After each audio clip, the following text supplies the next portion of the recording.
Hi friends, नेत्रयार शिक्षक भर्ती में एक बार फिर से आपका स्वागत है। और काउंसलिंग डॉक्यूमेंट लगातार वापस हो रहे हैं, कभी किसी ज़िले से कभी किसी ज़िले से।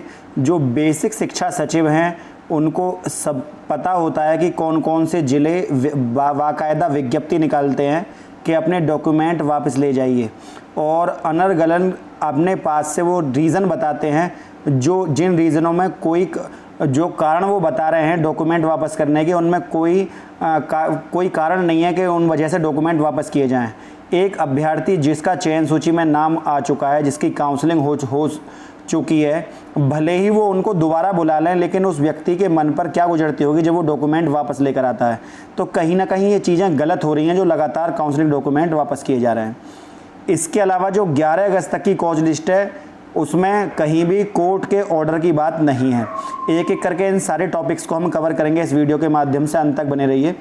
क्योंकि जो 11 अगस्त तक की जो कॉज लिस्ट है उसमें 69,000 शिक्षक भर्ती का दूर दूर तक कोई भी नाम नहीं है। हो सकता है 11 अगस्त की सप्लीमेंट्री कॉज लिस्ट भी आ जाए, उसमें नाम हो, लेकिन ये बहुत बड़ी बात है कि अब 11 अगस्त के बाद ही ऑर्डर आने वाला है। उधर जो आपको पता होगा त्रिपुरा शिक्षक भर्ती 28 को ऑर्डर रिजर्व हुआ था, 4-5 तारीख में रिजल्ट आ गया, 5-6 दिन लगे बस। लेकिन 69,000 शिक्षक भर्ती में सारी चीज़ें अनिश्चितताओं पर टिकी हुई हैं। यहाँ कुछ पता नहीं है कल को क्या हो जाए।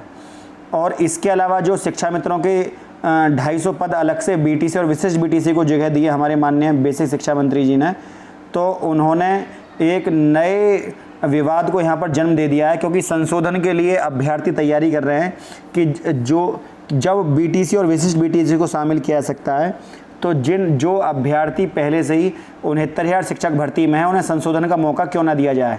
जब शिक्षा मित्रों को मौका दिया जा रहा है तो अन्य अभ्यर्थी, तो इससे नए विवाद खड़े होने का जन्म यहाँ सीधे सीधे आशय लिख रहे हैं। इसके अलावा जो अतिरिक्त पद हैं उनको जोड़ने की बात चल रही है कि अतिरिक्त पद जोड़े जाएं, लेकिन अतिरिक्त पद जोड़ने पर ही 69,000 शिक्षक भर्ती जो चयन सूची है वो बचेगी। क्योंकि यदि आपने चयन सूची के अंदर कोई भी घालमेल किया या किसी को भी सम्मिलित किया तो उतने ही अभ्यर्थी आपको बाहर निकालने पड़ेंगे, जो कि बड़ा ही दुखदायी रहेगा। उधर चयन सूची रद्द पर सरकार का काउंटर अभी नहीं है। चयन सूची रद्द के लिए याचिका पड़ चुकी थी, लेकिन उसके ऊपर सरकार ने अभी काउंटर नहीं दाखिल किया है। सबसे पहले 11 तारीख की कॉज लिस्ट की बात करते हैं। appear to be a learned advocate record to do not seek the adjournment of the matters listed before all the court in the cause list daily cause list before dated 11/8। और आपको पता होगा justice U Lalit और justice Virendra शरण 10:30 बजे court number 5 में 11 तारीख को बैठेंगे। यहाँ पर पूरे चांस थे कि कहीं ना कहीं भर्ती में कुछ ऐसी चीज़ें देखने के लिए मिले जिनकी उम्मीद थी, लेकिन यहाँ पर कुछ भी देखने के लिए नहीं मिला है। आप समझ सकते हैं जस्टिस यू ललित सर और विनीत सरन सर दोनों ही भर्ती मामले से जुड़े हुए हैं। उधर उन्नाव में आपको पता होगा बाकायदा डेट लगाइए, जैसे भर्ती हो रही हो, कि पुरुष का इस दिन आइए, महिला इस दिन आइए और अपने अपने डॉक्यूमेंट आकर ले जाइए। तो ये चीज़ें जो हैं जो हो रही हैं वो गलत हैं। आप देख सकते हैं कि भर्ती परीक्षा के अंतर्गत 3 तारीख में जो काउंसलिंग हुई थी उसमें गतिमान अग्रिम आदेशों तक स्थगित कर दिया गया है।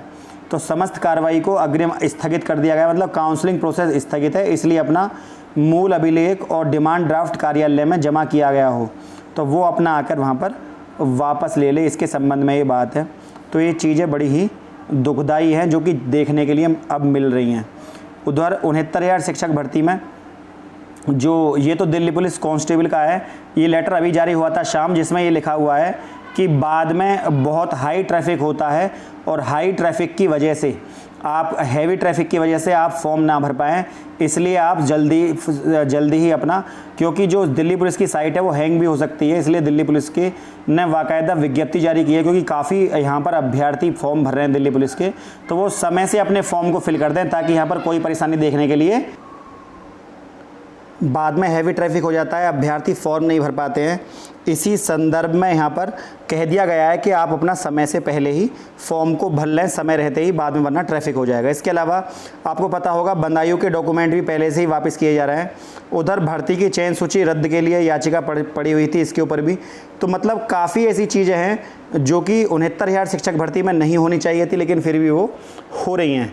और जो अभ्यर्थी संशोधन की आस लगा रहे हैं वो उस चीज़ को छोड़ दें, क्योंकि 22 दिसंबर 2018 के बाद कि जो भी चीज़ें हैं उसमें जियो में साफ साफ बोल दिया गया था कि अब किसी भी प्रकार के संशोधन का मौका आपको यहाँ पर नहीं दिया जाएगा।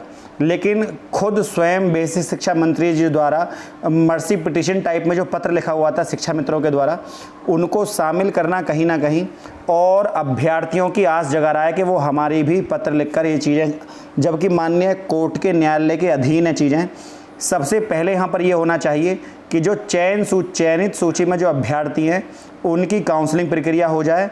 उसके बाद अभ्यर्थी, यदि सरकार जिनको ऐड करना चाह रही है, जिनको संशोधन का मौका दे रही है, तो सरकार उतने ही पद भर्ती में जोड़े और आगे की प्रक्रिया तब सुचारू रूप से चलाए।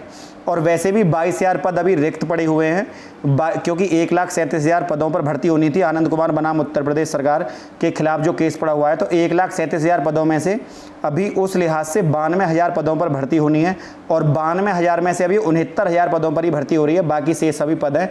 तो सरकार को सेकंड काउंसलिंग में वो भी भरने हैं। सरकार उसके ऊपर एक विज्ञप्ति जारी करे कि इन पदों को सेकंड काउंसलिंग में जोड़ा जाएगा। तो अभ्यर्थियों से मेरा आग्रह है, तो सोशल मीडिया के माध्यम से कहीं ना कहीं जिस प्रकार आपने 60-65 और बीएड को सेव करने के लिए मुहिम चलाई थी, 22,000 सीटों को जोड़ने के लिए भी सरकार पर दबाव बनाया जाए, जिससे जो कम गुणांक वाले छात्र हैं वो अपना शांति से ना बैठें जब तक उन्हें नियुक्ति पत्र ना मिल जाए, क्योंकि बिना मुहिम चलाए चीज़ें होती नहीं हैं। तो ये भी बहुत ज़रूरी है, जब कभी ट्विटर पे या फेसबुक पे या इंस्टाग्राम पे कहीं भी वो चीज़ ट्रेंड करेगी तो वो दूर दूर तक सुनाई देगी, उसी का ही फ़ायदा आपको देखने के लिए मिलेगा।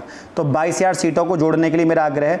दूसरा, जिन अभ्यर्थियों को 68,500 में नंबर आ गया है, कृपा करके वो 69,000 शिक्षक भर्ती में भाग ना लें, जिससे कम गुणांक के छात्रों को यहाँ पर फ़ायदा हो। फ्रेंड, यदि वीडियो आपको अच्छी लगी तो वीडियो को लाइक शेयर, चैनल को सब्सक्राइब करना ना भूलें। आज के लिए इतना ही। जय हिंद, जय भारत।